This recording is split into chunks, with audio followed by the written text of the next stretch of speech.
All right, guys, let's talk about episode 3. I really enjoyed the episode, and I thought we actually got a lot of symbolism in it.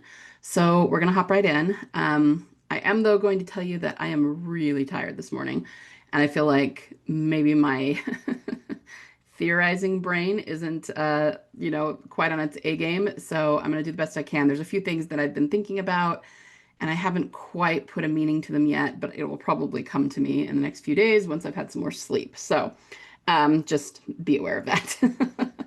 All right, so we start with Guillermo, the would-be king of Spain, heading off to see Fede. I did notice that there's a difference in the times on the clocks. So if you look here, it looks like it's about 4:55, 5 minutes before 5.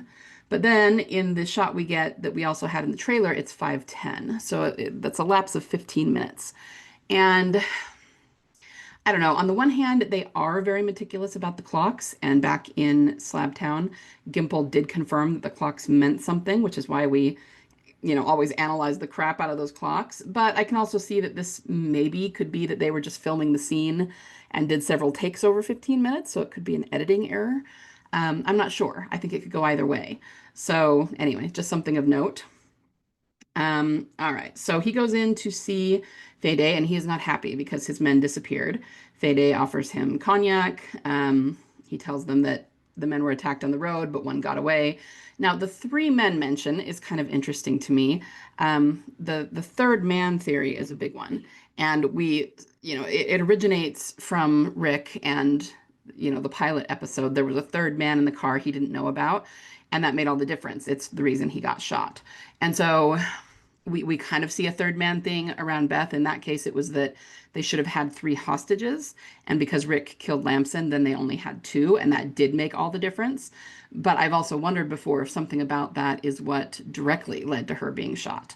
I still think that could be the case. I mean, there's no way for us to know exactly based on what we know now, because there's too much that we don't understand. Even a lot of what Lamson said to Rick and what he said about Dawn doesn't make a ton of logical sense. And it's like, it does, but it doesn't. And they're being very vague and not telling us what everything means. So it's hard to tell. But I just thought it was interesting that he said three men, like they really almost emphasized that here. Um, so of course, he's trying to make nice and smooth things over, but Guillermo is pissed basically, and he's saying that people question the alliance. He especially is not fond of Carol and her being outspoken about things, but he's basically threatening to not show them as much preference as he currently is and to leave. And Guillermo says that uh, Fede needs to prove his loyalty or he's going to leave immediately and maybe not come back. All right, so he's demanding loyalty here. Again, Fede is astute, right? He immediately narrows in on the fact that the three men by the river were killed right where Daryl helped Justina and Roberto. So he totally knows what's going on. Like, it's pretty obvious to him.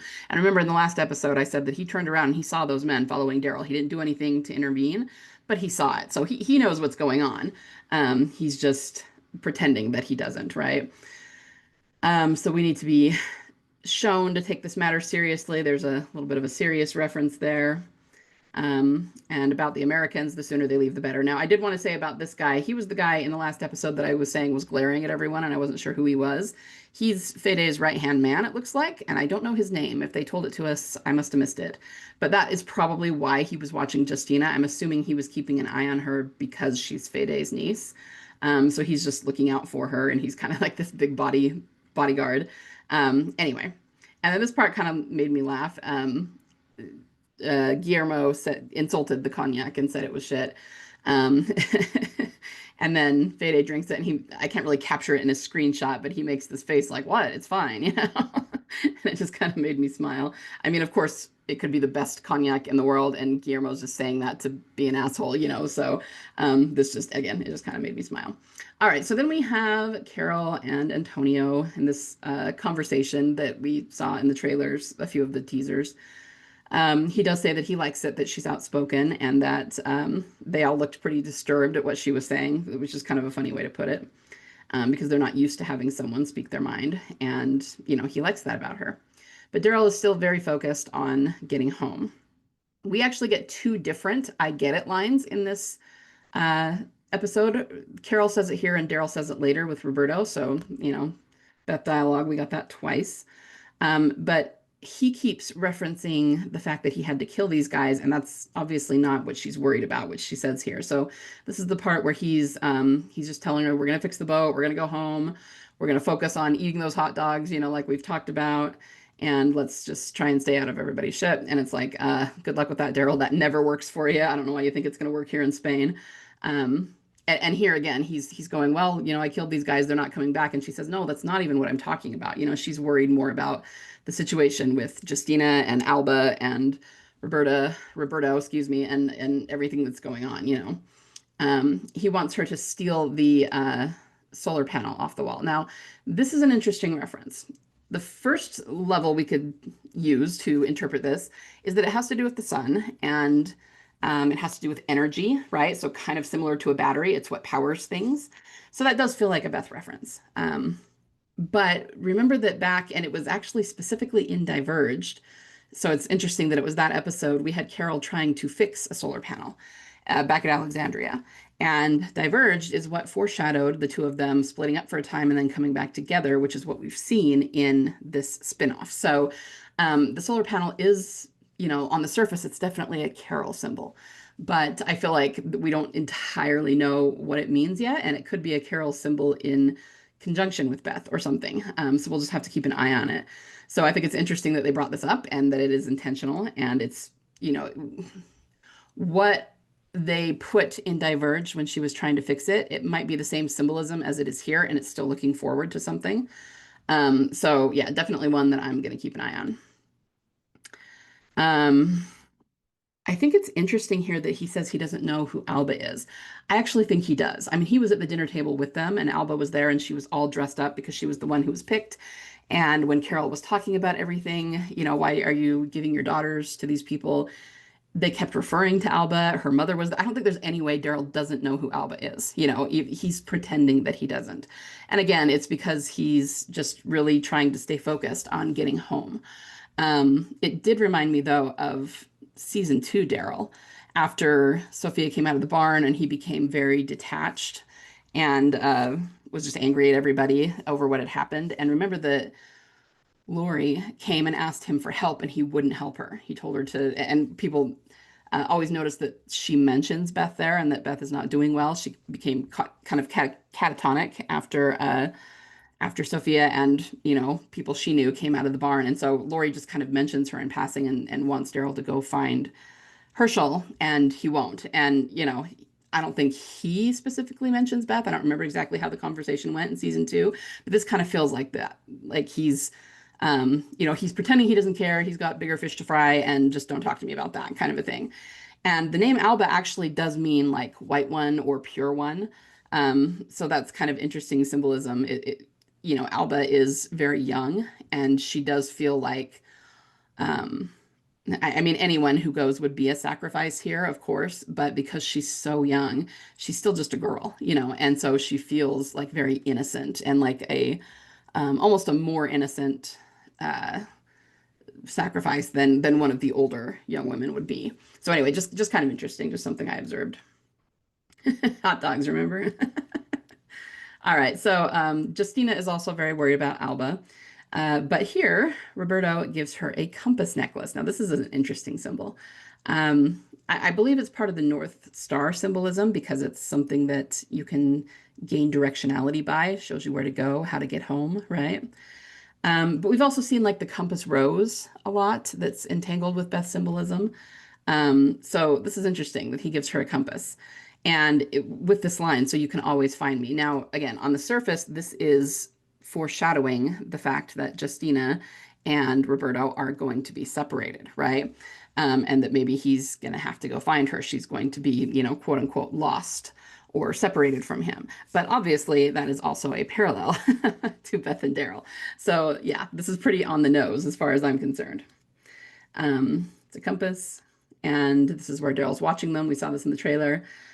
But Roberto is going to go help Daryl fix the boat. So these guys are Guillermo's men. They are looking for the three that went missing. And I didn't pay them much attention the first time I was watching it, but when I went back through and was looking at their dialogue, they say something interesting. We have to check the old church. And this is something I'm not even sure Daryl knows what they're saying because I'm pretty sure they're speaking Spanish here and it's translating it for us, which means that the writers really wanted us to see this line and to know what those guys were saying. This just feels like a reference to a church, like the thing that's lost that they're looking for might be in a church somewhere, right? So again, just interesting little tidbits that are jumping out at me. So Roberto's telling him what happened. They walk by, and we actually do see this guy in the Walker pit. So if these guys who are looking for their men would just walk over to the Walker pits and look in, they would see that this guy's in there, but they haven't noticed that yet. All right, then we go to the lighthouse. I mean, we have all of the lighthouse symbolism. He says this is out in the middle of nowhere, the ass of the world. There's a ship's captain that lives there. Now, he was offering her olives, and I'll have a picture of it in a minute, but they're also spicy olives.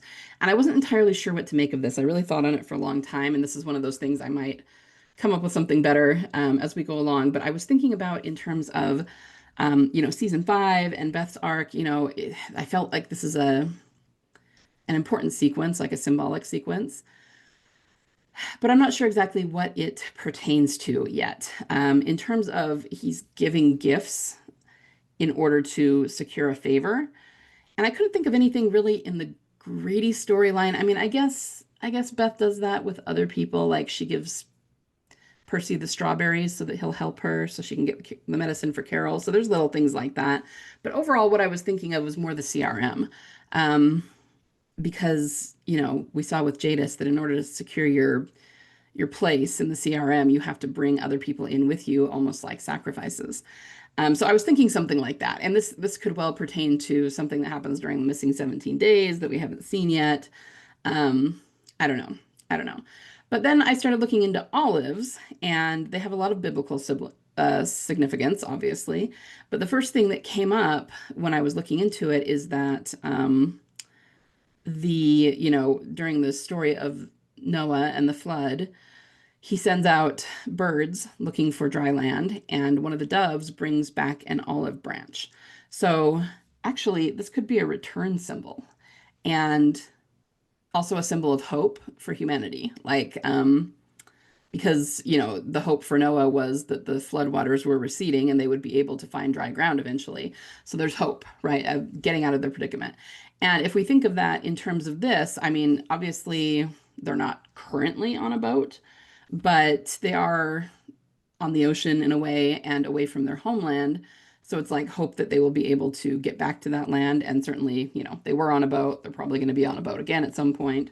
So anyway, that's kind of what I've got in terms of the olive symbol. We meet Valentina here. She is, I don't know, a lot of people were thinking that she was the blonde woman on the bridge from the opening credits, and she may well be. She's the only one that really fits the bill right now, so we'll have to wait and see what her arc is. But the thing is, looking at her, like I totally thought that too. She's the only one that really works that we've seen. But her hair really isn't blonde, it's white. So I don't know, we'll see. It still could definitely be her. And she is wearing kind of a red-ish garment here. I'm not even sure if this is her shirt or just a scarf, but she is. Valentina, her name means strong or healthy. So she definitely seems to fit that description.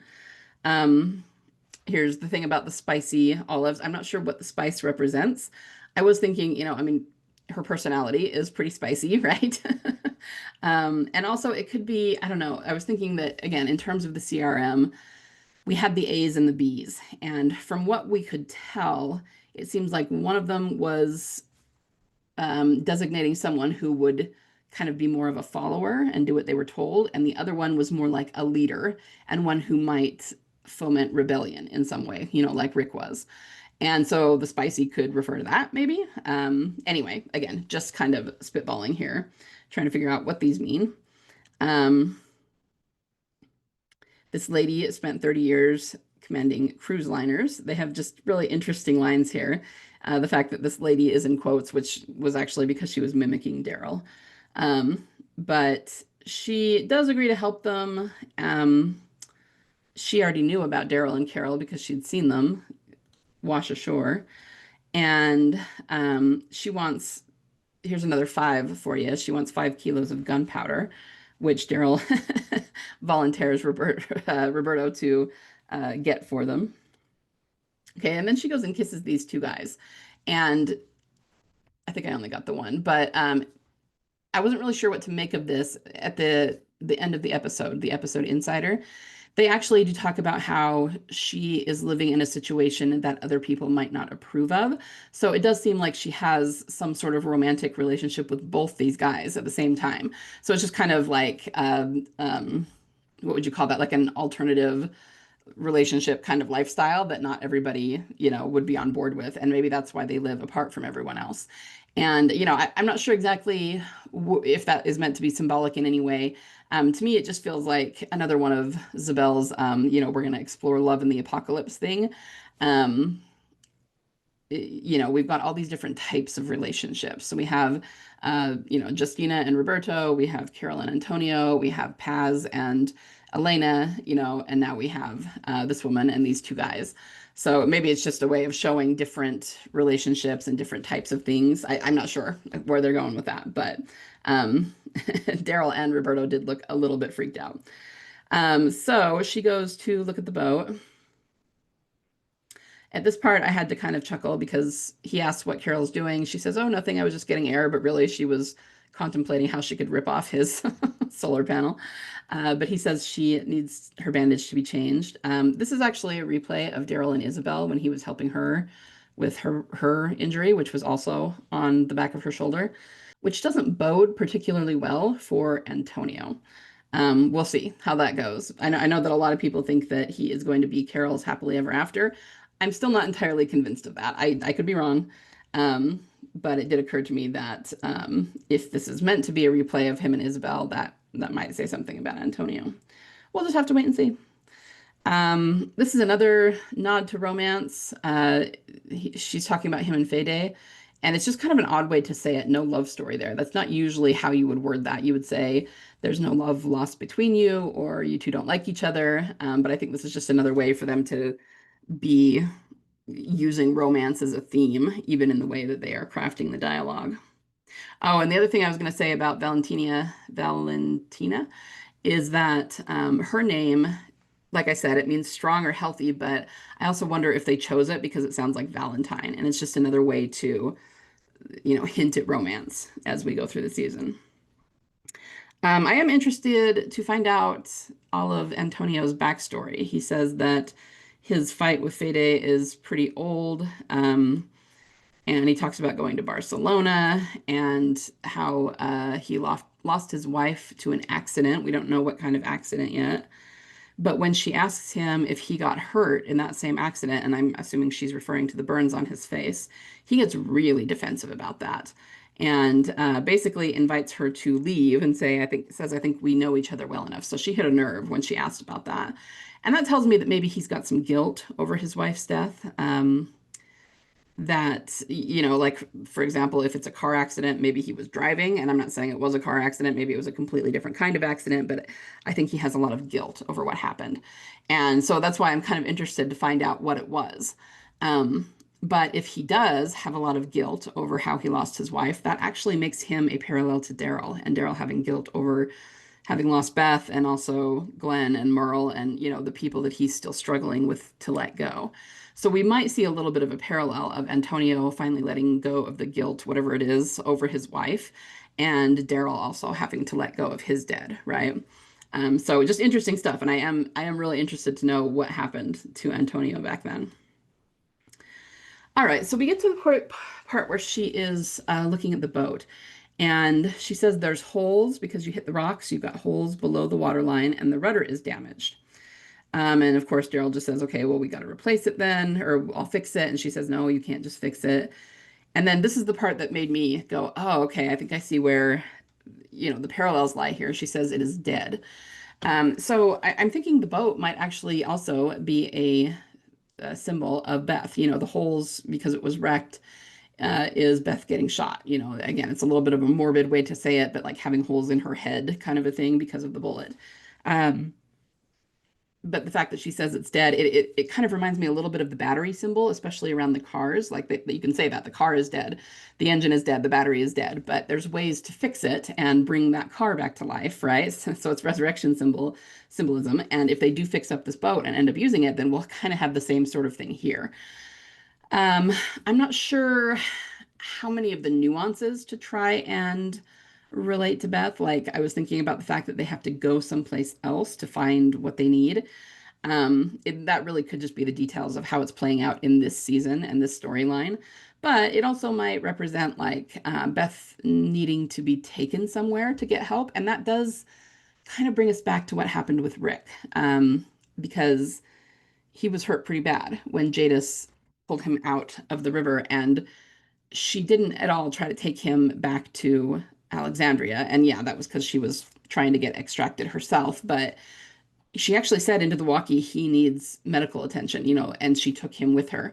So I mean, I just wonder if it hints toward whoever took Beth, wherever she went when her body disappeared, if they had to take her somewhere. And if it's paralleling Rick, because her arc does parallel Rick's a lot, maybe she was taken to the CRM for medical treatment. You know, this is just Daryl has to go somewhere else to find the rudder that he needs, you know. Or maybe I'm looking too much into it. Maybe I'm maybe I'm reaching with that. But the fact that she says it's dead, again, that really like made me go, oh, okay. We need to pay attention to what's going on here, right? So she tells them where they can go find one. Um, and Roberto refuses to help Daryl anymore until he agrees that Justina and him can come. And at first, Daryl says no. But then she says, "You want my ethanol? You want my truck? Then you got to take them." So again, I could really read into these symbols, right? Um, First of all, this is Daryl changing his mind a little bit, so we have that symbolism, even though it was kind of forced on him in this case. But ethanol, that's alcohol of, I mean, it's like gasoline, but you know what I mean? It's still a Beth symbol. You want that, you want my truck, then you got to take him with you. And it also feels like it could be the writers being like very on the nose about things and saying, like, so if ethanol equals Beth, then you have to go down this path in order to find that kind of a thing. So I was really loving the dialogue here. It was fun to look at. Okay, so then Carol is stealing things from Antonio's stash, just like Daryl told her to. But she hears strange noises like screaming, and she goes in and finds that he's watching a movie. Now, this film, I knew that the film was going to end up being important. Actually, I don't think they talk about it just yet, but he invites her in so they can watch it together. And then we go back to Daryl and Roberto, and they're talking about home, they're talking about Jersey and Springsteen. So again, I'm sure that I could read into Jersey and maybe Springsteen in particular if I wanted to, and I haven't done much of a deep dive, so if anyone has any ideas, please let me know. But the biggest thing to me here is just that they're mentioning a singer, they're mentioning music, right? And that's a big deal, right? It's they go out of their way a lot to mention music and singers. And this is an American singer, of course. Well, then they passed the statue. Now, we have talked a lot about Daryl being on this path that is part of the pilgrimage that a lot of people take. And this, in here, they're actually bringing that into the show. So it's no longer just a theme. It's actually, something confirmed in the show. This is the statue of, oh, let's see, I wrote this down. The Way of St. James, and he sees that they put things, write messages and put stones and gifts there to honor and pray for them. And I think he's talking about it here. Pilgrims walk this trail in search of something, and Daryl says, like, what? And first he says peace, and then he says hope. And I think it's the hope that probably snags in Daryl's mind because that's what, when he hallucinated Isabel at the end of the last season, that's what she said, is bet on hope. So I think that that's probably what really caught his attention. But they don't stop then, they keep going. Then we have this scene where we see Elena and Path together. Obviously, they're sneaking around, and this is where we get another suggestion that not all is well in her relationship with Guillermo. She's got bruises on her, so she's being abused either by him or somebody else. She says it was an accident riding a horse, but yeah, everyone who believes that stand on their head. And then she leaves. And it's specifically important here that she says, well, we have a few more days. I'll come back and see you again. But as you'll see by the end of the episode, that doesn't happen. They end up leaving that night. So they don't really get to spend any more time together.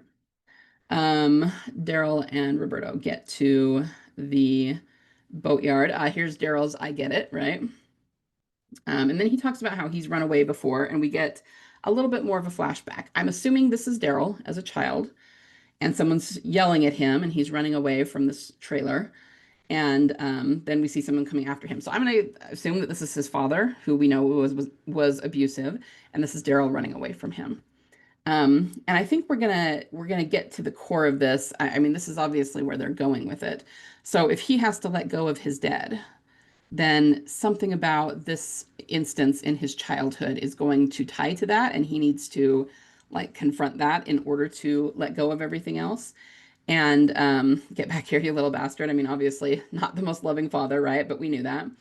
Um, but this part with Roberto also, I think, is hinting at how this is going to play out in terms of Daryl's like internal arc.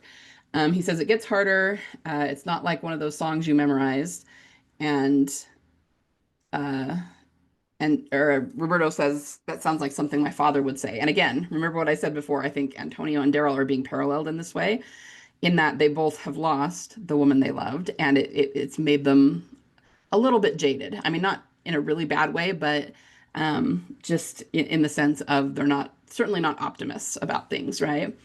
And then Roberto has this interesting line. He says, maybe you're still trying to figure out why you ran away. Well, first he says, I know why I'm leaving.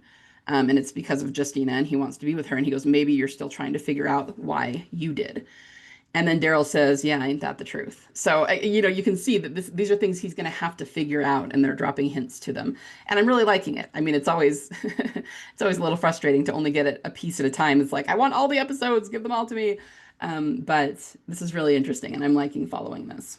All right, so then we get to this boat part, and you knew this was going to be rife with symbolism, right? I'm not going to go into great detail about it because I think most of you are going to see it right away and be able to figure it out. They're looking specifically for a rudder, and of course, he's going to end up getting it from this boat that is partially in the water. And once again, well, let's go through it. I guess we'll wait till we get there. So the film is called The Exterminating Angel. Now, I did look into this. Hold on. And you guys can look it up. This is just the Wikipedia for it, but it doesn't seem to make a whole lot of sense. Like you go through it and there's things in it that are unexplained, like logically in the plot that don't work, things that happen more than once, saying people can't leave, but it's not obvious why they can't leave. And it's supposedly a really cool movie, but when you're reading it, it's obvious that there are things that are unexplained. And if you go down to there's an analysis, it seems to be about like a social commentary on the class system. Okay, so the dinner guests represent the ruling class in Franco's Spain. Having set a banquet table for themselves by defeating the workers in the Spanish Civil War, they sit down for a feast, only find it never ends. And it's actually considered a horror film, which is kind of interesting. So you can see why they would have used this. It is very relevant to Spain, but it also goes back to, the murals on the subway that Daryl saw during Acheron.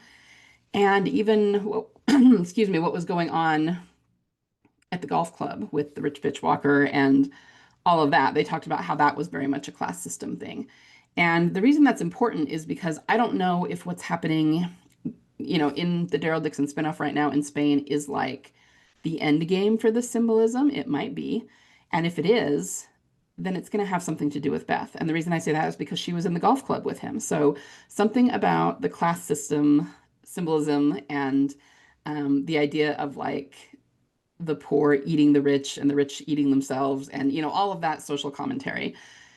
Beth was part of that originally. It was her and Daryl, and the only reason she wasn't in Acheron is because she hadn't come back yet, so it was only Daryl. But it's important that it was him looking at that, and Maggie was not with him and Negan was not with him, because that's going to be part of his story. So I think that might have been foreshadowing what was going to happen in the spinoff, assuming that this is the ultimate thing that they were going for. And if it's not the ultimate thing they were going for, then this is yet another foreshadow of whatever's coming, right? So I don't know which it is. But go ahead, I encourage you to read through about this film because it is really, really interesting. So Antonio does talk about this a little bit. He and Carol are drinking and watching movies. They don't know how to get out. He's talking about the film.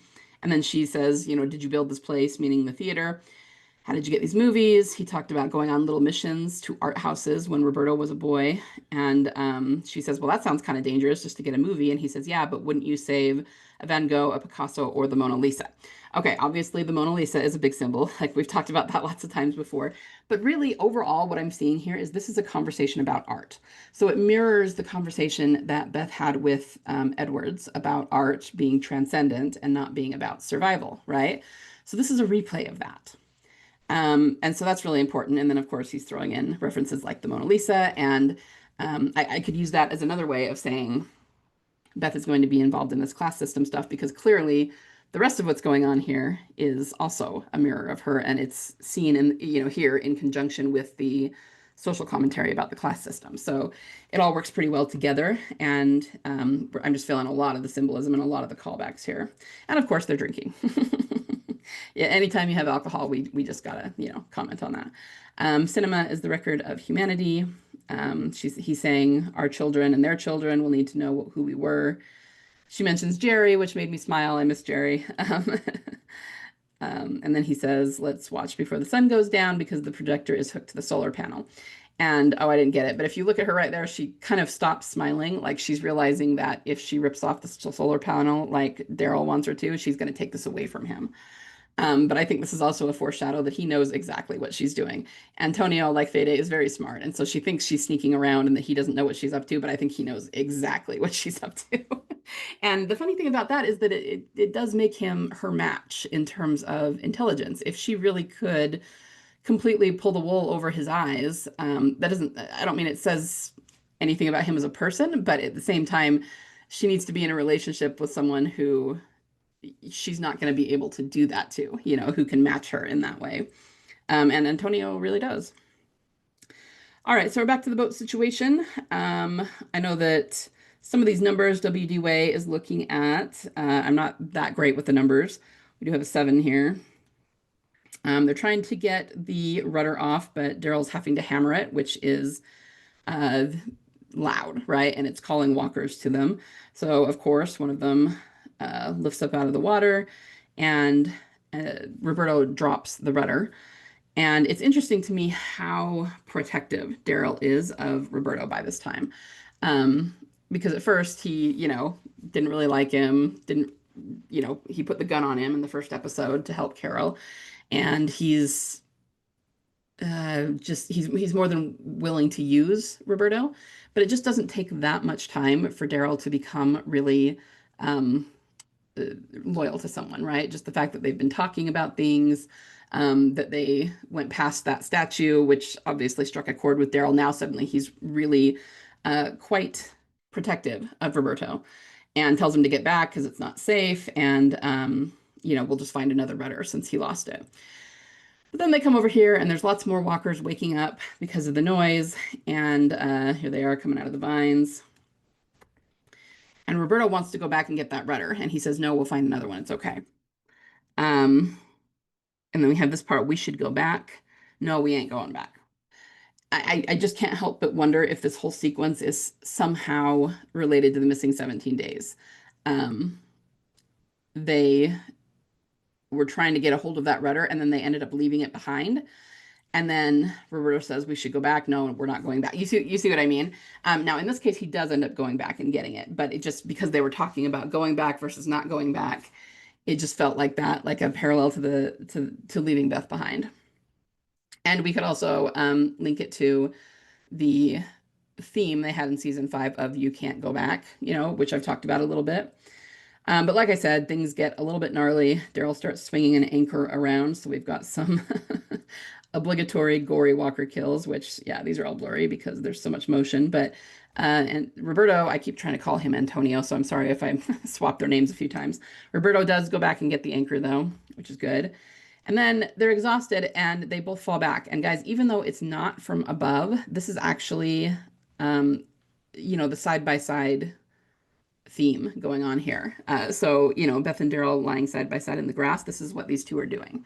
So we're actually having that as well. And that's what I mean. Like, I'm sure a lot of people think, oh, maybe you're reading too much into the whole rudder and going back thing. And I might be, but when they do things like this, it tells me that they are hinting that this sequence has symbolism in it and that we're tying it back to Beth and Daryl from season 4. So, again, like I said, a lot of things here, I'm not 100% on what they mean. I don't know that I have them nailed down all the way, but it's probably something along these lines. And there's just enough of it that I'm going, no, I don't think I'm reaching on that. I think it means something, even if I am not sure exactly what yet. So here, her grandmother has noticed the compass. Um, Interesting. Uncle Fede would keep me in the cage if he could. She says he only wants to protect you. He promised your father. I'm also very interested to know what happened to her parents exactly. But she pricks her finger, and they make such a big deal about her pricking her finger. It almost felt like a Sleeping Beauty sort of thing to me. But it really might have been that they just needed a really good reason for her to go get into her uncle's desk. So she does. She gets the key, which is hidden in a box. Interesting symbolism there. And she gets the bandage, but then she starts noticing that there's a hidden drawer here, and inside are all of her ribbons. And I think the idea here is just that, they keep talking about how she's survived 5 different ofrendes, sacrifices, right? She's been one of the girls who might be picked 5 times, and she's never been picked. I think this is showing that she has been picked every single time, and every single time her uncle has said a different girl's name, to protect her. So I think that's what they're going for here. And she finds this, and of course, it's very upsetting. So she tries to go talk to Roberto, but he's still gone with Daryl. So Carol says, well, you can talk to me. Last I checked, I'm somebody. This is where Daryl stops again at the statue, and he puts Laurent's Rubik's Cube on the statue and says, used to belong to a kid I know. Maybe he's got a new one by now. So, I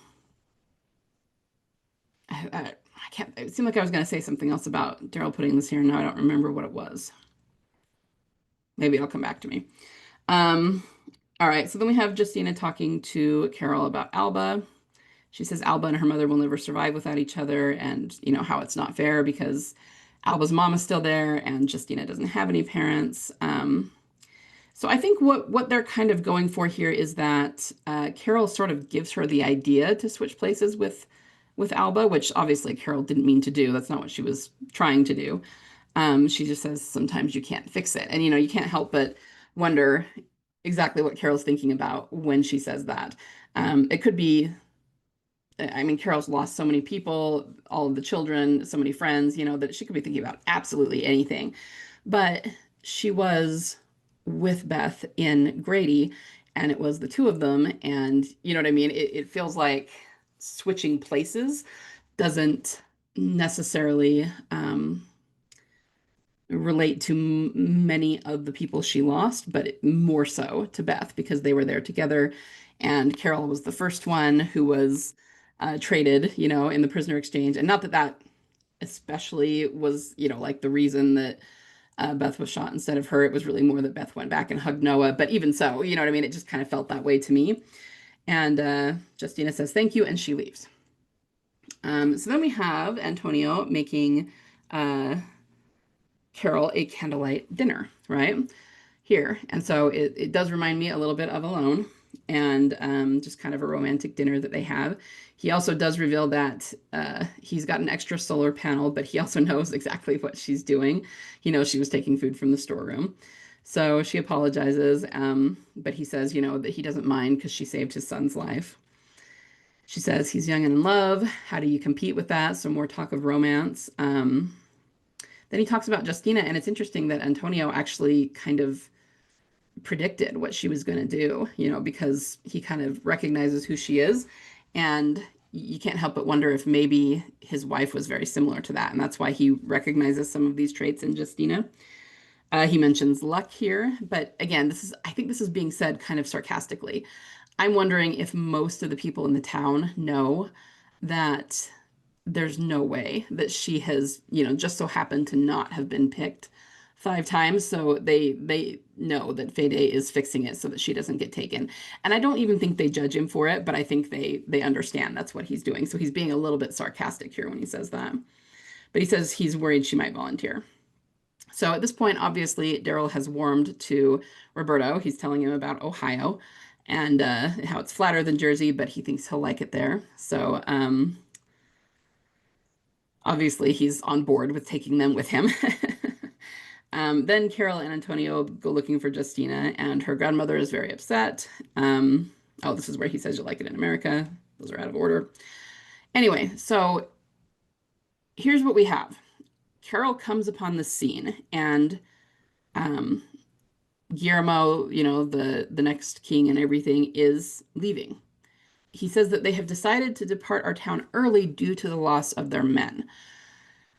But it's not that that doesn't make sense. He had mentioned that, but at the same time, the last we heard, he was not leaving early, not yet. He was threatening to leave early if, they didn't prove their loyalty to him, but he wasn't actually leaving. So something has happened that has made him decide to leave. And I don't think it's only due to the loss of his men. I mean, obviously that's what's kind of driving it from the beginning, but I think there's got to be more to it. This is Fede talking. I vowed all of our resources to solve this mystery, and against his wishes, he says, Justina has offered herself in Alba's place. So Justina did switch places. She sees Carol. Carol's upset, and this is Elena sitting next to her. So, like I said, Elena and Paz are not going to get to see each other again. I'm not sure if I got it here, but Paz is actually crying, and they drive off. So before I get to that, so what I'm noticing here is that we skipped over something. There's obviously something going on that we haven't seen, and they actually do confirm that in the episode Insider at the end. Zabel, which I guess I can go to it. This is just the stuff that I looked at from the Insider.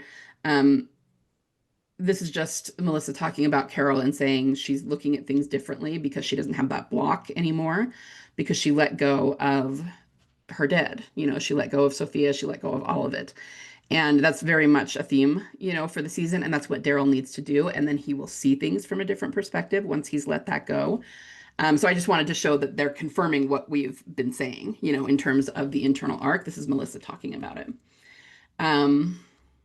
They do talk about this movie a little bit. And they talk about how a man who loves cinema, like Antonio does, is a man who would have filmed his life a lot. So it's part of what they use to craft his character and why he has so many pictures of himself and his wife and Roberto as a small child in his apartment. But one thing that I wanted to say too, this is actually Zabel speaking, the captioning here, and he's talking about how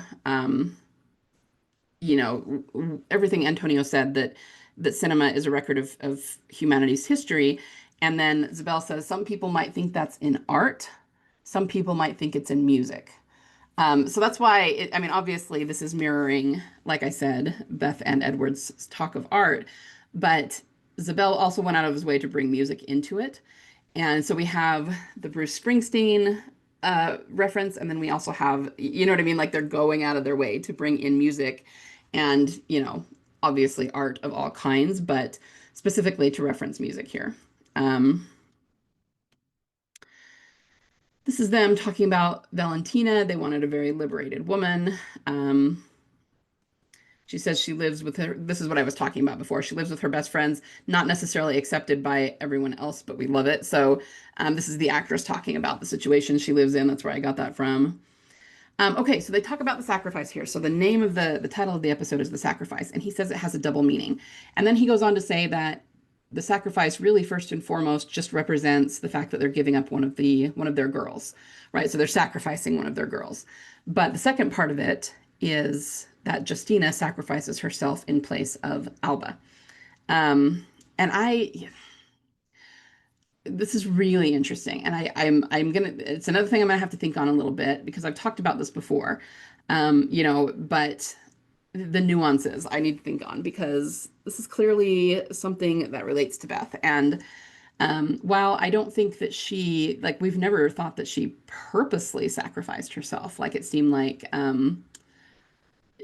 she accidentally stepped into the line of fire, you can't help but wonder how this is going to relate to that. It could be purely symbolic, and so we don't need to take it too literally. But you also wonder, Um, I mean, I'm thinking too about Rick in the CRM and how he ended up deciding not to try to get home anymore until Michonne found him, and she was upset about that. But I mean, he kind of was doing it to protect his people back home and thinking, that he would sacrifice himself so they could stay safe and so that they could stay away from the CRM. And it could be something like that.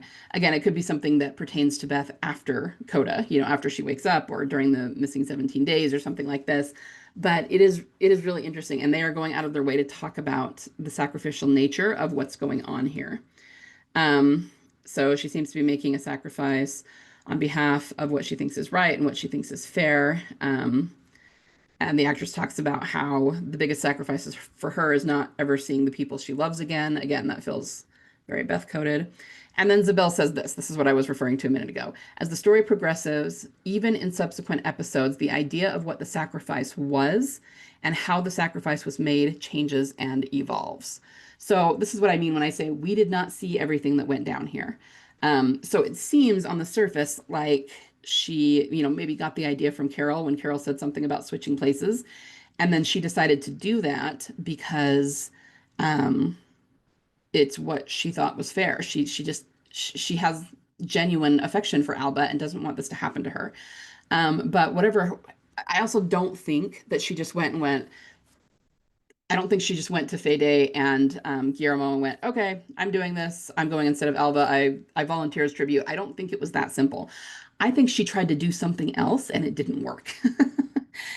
She did get some idea, something from what Carol said because she looked like when she first approached Carol, she was like very despairing and like didn't know what to do and needed to talk to someone. And then she seemed when she left like she was driven, like she had something she was determined to do. And they're trying to make us believe here that it was just that she was gonna volunteer to take Alba's place. But I think there's more that went down here, and that's what Isabella's saying is there's more to it. And as the next couple of episodes unfold, we're gonna find out what it was. So, like I said, I'm not sure exactly how to apply this to Beth, and we don't have enough information yet, I don't think, but I'm going to kind of reserve judgment until we get through the next couple of episodes and see what actually happened here, what actually went down. It might be pretty illuminating, so I'm kind of excited. But yeah, this is what happened, and it also seems a little bit strange that she would do this without consulting Roberto. And I mean, obviously she's worried about Alba and everything, but again, we don't know why they left early all of a sudden. We don't know what went down behind closed doors that Carol was not privy to. We don't know what she tried to do. So I don't think either, especially if they weren't leaving yet, that she would have just offered herself like this without talking to Roberto first. She knows he's going to be back pretty soon with Daryl. You know what I mean? So something happened that not only got her put in Alba's place, but made Guillermo decide to leave now. So I almost wonder if maybe I mean, we could think about Beth with the scissors. Maybe she tried to kill Guillermo, or I don't know. I don't know. Just I'm totally spitballing. I have no idea if that's what it is, but it's really interesting. So I really liked this episode, but I'm also annoyed that we have to wait another week to find out what happens. Because I think that is all the pictures that I have. Yeah. So let me run through my notes. I think I hit all of them, even the things that I wrote down that I needed to look into. I think I did talk about.